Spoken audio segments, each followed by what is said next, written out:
Na Rympei U Hynñiewtrep ka channel nabynta paidbah ka Bri U Hynñiewtrep.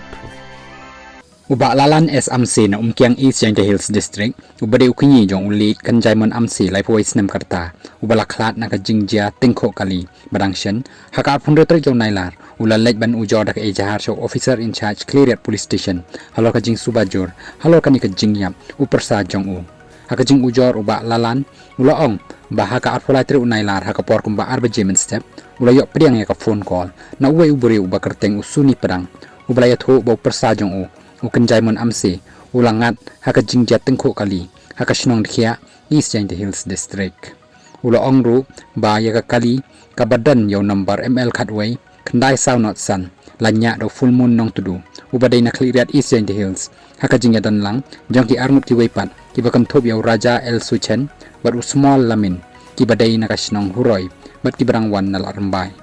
haka ni ka Jingiap persa jonga uleit Kynjaimon Amse ula klat hashen Nrai ngam sngow la ban Ngeit ba ka Jingiap ka jong u ka day na ka daw jong ka jing Aksiden na marka don ka aka ka bapen Suba na marka jinglong jingman jong ka kali siya kalyang ka ba usyong kam don dak julor khandiat ru bat ka julor ka long tang manumala long ba lalan